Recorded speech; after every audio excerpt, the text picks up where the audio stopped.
My husband, Charles, told me he wants to marry the woman he's been seeing and asked for a divorce. He didn't want to bother with splitting our things, just wanted me to leave quickly. Sharon, his new girlfriend, seemed to enjoy seeing me upset. Donald, our friend, is also leaving because he's in love with a woman he met at a bar. They both don't want to live with me anymore. I agreed to leave as they wished, but before I go, I want to speak my mind. My name is Joy Lynn, and I'm 50 years old. Life hasn't always been joyful for me, despite my name. But now, I've found happiness, and I can laugh at the past. Let me tell you about when I was 35, about to celebrate my 10th wedding anniversary with Charles. We didn't have any children, and it was painful to hear people ask us why or tell us how wonderful kids are. Charles and I didn't talk much anymore. His job had gotten busier after a promotion, and he was traveling a lot. I was busy with work too, so we hardly spent time together. Maybe that's why we never had children. I used to think that whether we had kids or not didn't really matter much in a marriage. Then one day, our family unexpectedly grew, but not in the way we hoped. Instead of a baby, it was Charles' parents who seemed like they came straight from hell. Apparently, ever since we got married, they've been pressuring Charles to let them live with us. Charles thought it might be easier to just give in rather than keep saying no. He thought it was a rational decision, even though I didn't agree. He argued that since I was hardly ever home, it wouldn't bother me much. But I had issues with his parents even before we lived together. They were always asking when we have kids, which made me uncomfortable. Sharon, Charles' new girlfriend, was also pushing for more children every time we saw her. Living with Charles' parents was a stomach-churning experience. I had only given birth to Charles, so it was quite unsettling. I had imagined it would be difficult, but it turned out even worse than I expected. Donald solemnly declared that they wouldn't provide any pension or living expenses. Sharon seemed pleased with this arrangement. I was confused. Charles also agreed, saying we could manage without financial support since we both worked. I never had many complaints about Charles before, but now I felt dissatisfied. I used to think a husband who was calm and hardworking was enough. Living with Charles' parents made me realize why they wanted to stay with us. Donald often went out at night, claiming he was meeting friends for drinks. But then, I found a point card from a nightclub and a business card with Nancy written on it in the laundry. It seemed there were different types of bars involved. This was clearly a service industry that directly satisfies a man's desires. Donald seemed to have a liking for Nancy. I couldn't believe he had so much energy at his age. I meant this in a negative way. No wonder he couldn't provide us with living expenses. He was probably spending it on Nancy. On the other hand, Sharon started harassing me gradually. She was cunning and made the harassment worse. It got to a point where I didn't even notice it at first. Initially, I thought she was being kind. I could have handled it if it was just about how I did laundry or cooked, but Sharon started calling me by Charles' ex-girlfriend's name. She would apologize, saying she remembered her because she was Charles's first girlfriend, whom he introduced to Sharon. At first, I thought maybe Sharon's age was causing her to make mistakes, but as it continued, I realized something was off. Every time I took a shower, the bathroom was dirty. I initially thought it was Charles or someone else, but since nobody complained about it being dirty, it had to be Sharon who used it before me. There were other instances too, like when Sharon mistakenly thought everyone had already bathed on a snowy day and unplugged the bathtub, leaving me to shower in freezing cold water. She also once took my favorite necklace from the closet without asking and then lost it. Each time, Sharon would say she didn't do it on purpose, she just wasn't thinking, and she apologized. While it's possible to accidentally shower or call someone by the wrong name, taking jewelry without permission is not something that can be brushed off as a mere oversight. I started to suspect that Sharon's behavior towards me was intentional harassment when I saw her angrily sitting at the dining table, complaining that dinner was late because I came home late. It dawned on me that this was indeed harassment, albeit subtle. I realized Sharon hadn't done any housework since she arrived. She threw her socks inside out into the laundry and tossed bottles into the trash without removing the labels, creating small inconveniences each time. She complained if meals were late or if the sheets were messy, and sometimes she even threw things around. I finally understood that our home was disrupted by the arrival of not one, but two babies, both big and delightfully stubborn. Exhausted from my job as a caregiver, all I wanted was to escape this situation and go to bed, so I silently tolerated Sharon's behavior. I didn't have the energy to argue with anyone. When I returned home, I just wanted to rest as quickly as possible, even if it was just for a moment. While I was too tired to notice at first, it seemed Sharon knew about Donald's nighttime outings. When an actress named Nancy appeared on TV, Sharon persistently asked Donald if he liked girls like her. Donald looked pale after that incident. I once asked Sharon if she was okay with Donald going out like that. She replied that if she got a divorce, she would be someone with a history of divorce at her age, which would look bad to society. She said she didn't like it, of course. He's just fooling around with professionals at the bar, right? If he's not serious, I can accept it. She wasn't holding back from divorce because of her concern for Donald, but rather because she feared having a history of divorce. I couldn't understand it. Turning a blind eye to infidelity must be causing her significant internal stress. Sharon's outlet for that stress was harassing me. By harassing me, she could vent her stress and avoid doing housework. It was like killing two birds with one stone. I was certain I knew why Sharon insisted on living with us. As we lived with Charles' parents, he increasingly made excuses not to come home, saying he had to work overtime. This house was rotten from the roots to the pillars.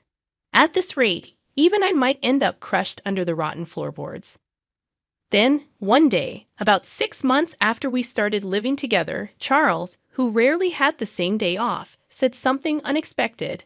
"Please, let's get a divorce." It was a shock. It turns out, Charles had been having an affair with a classmate for a long time. He even said he wanted to marry her, and I had no clue. Apparently, they started dating just before he got promoted.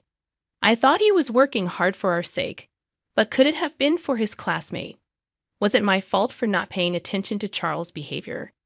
Using my exhaustion as an excuse, I thought affairs only happened on TV or to people like Donald. Maybe it's natural for Charles to cheat, given that Donald does it too. "Once this house is ready, my girlfriend and I are moving in. You can take your things and leave," Charles declared. Sharon asked what's going to happen to us. "You can stay. My girlfriend doesn't mind sharing," Charles responded. "What a nice girl," Donald chimed in. "Don't let her get away with it. If she asks for property division, we're going to use this house and everything in it." "Yeah, she's a really good girl, especially if she's cuter than Joy Lynn," Sharon added, giving Donald a look as if to say, "There you go again with women." Charles and Donald just laughed. "These people are hopeless," I replied. "All right, I'm fine with the divorce. There's a memorial ceremony in Atlanta soon, right? Can you wait until then?" Charles scoffed. "Planning on enjoying the feast at the memorial ceremony, are you? How pathetic.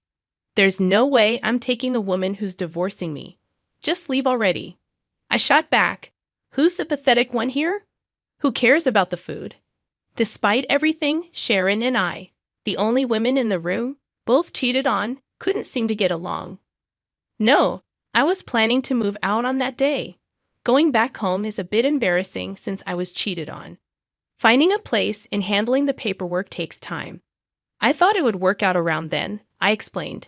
Charles, not Sharon, replied condescendingly, "If that's the case, fine." Cheating and then acting all high and mighty. Don't underestimate me. I'll destroy everything. A week passed, and the long-awaited day of revenge finally arrived. That day, my parents-in-law and Charles left the house early in the morning to attend a memorial ceremony in Atlanta, planning to return by evening. All right then, let's give it a try, I thought. The garbage collection service I had hired arrived, and I had them load all the furniture in the house into the truck. The sofa, the microwave, Charles, and the parents-in-law's bed, Sharon's clothes that had accumulated since moving in, Charles' favorite new vacuum cleaner, even the refrigerator and its contents. All of it gone. Ah, minimalism is wonderful, I thought. With each item thrown away, it felt like my troubles were disappearing. Next, the movers came to transport my important belongings to my new place. By evening, the house was empty. The front door made a sound. It seemed Charles and the others had returned. I decided to greet them one last time as a good wife and stood at the entrance with a smile. What, you're still here? Charles frowned openly, as did my parents-in-law. Oh, that's harsh. It's the last time. So it's fine to see each other's faces before leaving, right? I wanted to see your face. Charles blushed slightly and chuckled. What's the big deal? Fine, let's have a meal together one last time, shall we? Charles, strangely in a good mood, heads towards the living room. Saying this, followed by Sharon, who looks exasperated, saying, Charles is so sweet. Donald, on the other hand, turns to me with a proud look, saying, That's my son. I'm baffled. Having a meal together would have been a nice way to part if there was anything left to eat. Huh? What? The meaning of my words hits Charles upon opening the living room door. He lets out a silent exclamation. Sharon, annoyed, peeks into the living room after Charles and exclaims, Just like him. Donald does the same. Wait, why? The fridge? No, even the furniture, appliances too. Why is there nothing anywhere? Of course, I threw them out. The house feels much bigger now, doesn't it? I thought it would be bad to leave old furniture for your new life with your girlfriend. Consider it my parting gift. Why weren't you preparing to move? I've already moved. You throw away things you don't need when you move, right? Have you forgotten most of the things we bought when we got married were purchased with my money? Nothing bad will happen just because I, who didn't need them, threw them away. At my words, Charles points at me, his mouth moving but no words coming out. He seems too shocked to speak. With this, I'll forego any division of property.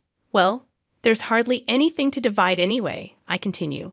Sharon, furious at my smile, says, What have you done? I'll return that phrase to your foolish son. There are limits to indecency, like cheating while having a wife and then saying to leave because you're remarrying. Wasn't your upbringing at fault? How could you speak to me like that? You were such a terrible daughter-in-law. Do you still consider yourself my mother-in-law? To me, you're just another old lady. I speak with a malicious smile, and Sharon mutters, so ungracious, shaking with anger. It's a secret that seeing Sharon angry is starting to be a bit fun. Don't you remember? If I ask for division of this house, you can't refuse, can you? Without the house, where would you two strangers live? You sold your family home, right? Yes, the parents-in-law had sold their house when they moved in with us. We won't need it anymore, they had said. So this house was absolutely necessary for them. They sided with their son's affair over his wife. Probably thinking, as long as there's a house with a housemaid, anything goes. Hearing my words, perhaps feeling rushed, Donald intervenes. Well, let's settle this amicably, pretending to be a good person. Yes, let's do that. Let's proceed calmly, just like the old man. I mean, just like Donald, suggests Sharon. Exactly. You know what I'm talking about, Joy Lynn. Of course. By the way, Donald, wasn't your cell phone broken today? Oh yeah, I realized it after leaving the house. It wouldn't turn on. If charging doesn't work, I guess I'll have to consult the store. There's no need for that. Your cell phone is right here, I say, pulling Donald's cell phone from my pocket. Huh? Two identical phones? What's going on? Donald is puzzled. I switched the phones just before you left today. The one I have is the real one, and the one you had is a used one I bought and removed the battery so it won't turn on. What? Since you aren't tech savvy, I thought you'd just give up easily, thinking it's broken or out of battery, I explain, smiling. Donald asks, why would you do that? Well, I have no clue. Speaking of which, you received an email today from your beloved Nancy, saying she had a good time the other day. You email each other daily, right? I'm so jealous of your close friendship, I continue. Donald gasps, while Sharon glares at him. So, Donald, you were out with Nancy the other day. Woohoo, more lively than with Sharon. But you should put a lock on your phone if you're cheating. You'll get caught easily. Stop it, Joylyn. But I thought cheating is wrong. Charles cheated on me, and it hurt. I know exactly how Sharon feels, so I did something nice at the end. I texted Nancy. I'm bored, let's break up. She was furious. I was dealing with this old man because he conveniently gives me money. Good thing you broke up safely. Oh, by the way, this is Nancy, Sharon, your enemy. Take a good look, I said, showing everyone a photo of Nancy and Donald as I returned the phone. That's when it happened. Charles showed a stern expression no one had seen before. Why, my girlfriend is. Everyone but Charles gasped. What's going on, Charles? What are you to Nancy? No, that's my line, Dad. Why are you taking pictures with Nancy? Because I'm her boyfriend, obviously. No, Nancy is my girlfriend. Isn't your girlfriend your classmate? We just met at a bar and started hanging out. Who would have thought that father and son were dating the same person? This development was also surprising for me. Ignoring Sharon and me, who were in shock, the men started a pointless argument about who was more suitable to be Nancy's boyfriend, which eventually escalated into a full-blown brawl, pulling each other's hair. The brawl ended when Charles pulled out a significant amount of Donald's precious thinning hair. After a glance at the soulless face of Donald, I loudly declared, Well, I'm off to my new place. Thank you for everything. I'll be claiming compensation for the affair next time. Bye. I had said there would be no property division, but I didn't mean compensation. Sharon realized that this was a serious affair and, swinging the bag she was holding, began furiously beating Donald in a rage. Donald stood there, head hung low, as if he had been burned out completely, unable to process everything happening all at once. Watching this living hell unfold beside me, I couldn't stop smiling as I hopped on my beloved scooter and left the scene. Although it's a far stretch in my mind, I felt like Tom Cruise in Top Gun. Oh, it's been a while since I've ridden down such a refreshing night road. This is the best. Later on, when I proposed divorce, including the alimony, Charles said, Please wait on the divorce. It seems that Sharon is also considering divorce, and there is a possibility that everyone might lose their homes or their circumstances might change. So, he wants to save as much money as possible.